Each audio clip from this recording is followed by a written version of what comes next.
Hey folks, Tim Cook, Director of Instruction at the Golf Learning Center here at the Sea Pines Resort. I'm going to put together a video for you about early extension in the golf swing. That is in terms of how the pelvis moves inwardly towards the golf ball too soon, but we're going to attack it from a little different angle. We're going to use your feet to enhance how your body pivots in the downswing, because I truly believe that pivot is what supports your club movement in the downswing and all the way through the hitting zone. So what we're going to do is talk about your footwork, and so you don't even have to think about your pelvis in the swing. I want you to work on some pressures and how your feet move in the swing to change your body pivot. I'll give you a little bit of a squat extension through the hitting zone, and then on the downswing through the hitting zone, and then it'll be amazing what your hand path changes will occur through that hitting zone.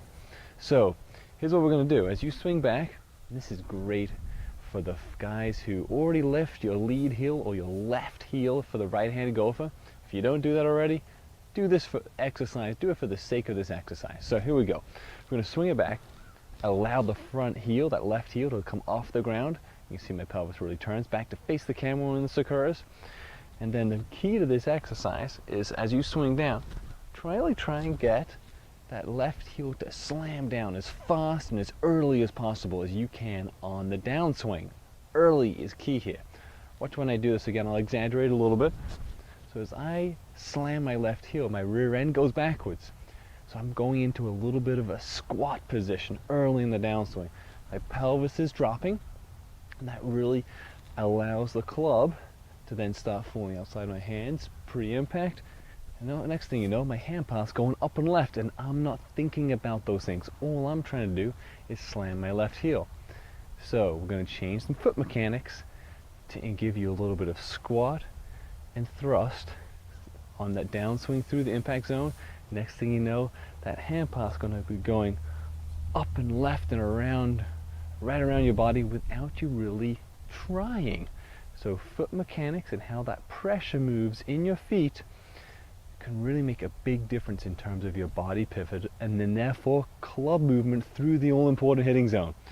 So I'm going to put, right after this little segment, I'm going to take you inside and we're going to get on Swing Catalyst, and I'm going to actually use my swing, an old swing of mine, so you can kind of see how the pressure moves and how I can increase a little bit of squat. Now I got to warn you, I'm not as flexible as I once was, so my squat's not quite as dynamic, and actually historically I really suffer from a lot of early extension and my hand path rolling out to the outside. So this video is as much for me as it is for you.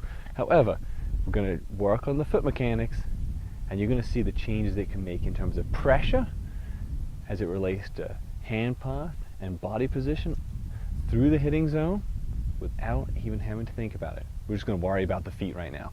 Alright, let's come inside and check out Swing Catalyst. Alright guys, to go into some description as to what we're talking about in regards to footwork and squatting with the body pivot to try and eliminate that dreaded early extension. So we're going to use me as the example. I'm not as mobile as I once was, so as I swing back, my left heel, it's got to come off the ground to allow my hip and my pelvis to rotate on the way back. So you can see my left heel on the Swing Catalyst pressure and stance image has disappeared.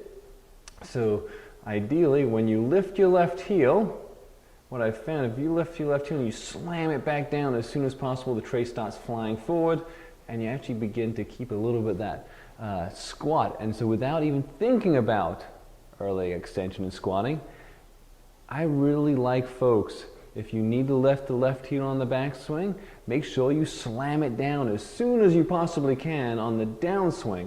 That helps maintain some squat, and then therefore now all of a sudden your hand path is the opportunity to move up and in, kind of around the hips there, post impact, again, hopefully without thinking about it. So the key message of this video, and I figured I'd use a little Swing Catalyst data here to help support this concept, is if you lift the left heel on the way back, slam it down as soon as you can on the downswing. That will give you the ability to create a little bit of pelvis drop and then a little bit of thrust on the way through, which therefore helps the hand path. So foot mechanics make just the world of difference. So lift the left heel, slam it down. Here's some swing catalyst info to help emphasize this point. Folks, I really hope you enjoyed that video and the little sneak peek inside at swing catalyst, and how when you look at the swing catalyst and the pressure and how that pressure moves between your feet, how that can change everything going up the chain. It can change your pelvis and how it squats and explodes, and then therefore how it will change that club movement pattern through the hitting zone. Any questions, go ahead and post them right here on either the Facebook page or YouTube page. And remember, subscribe right here to our YouTube channel. Thanks so much.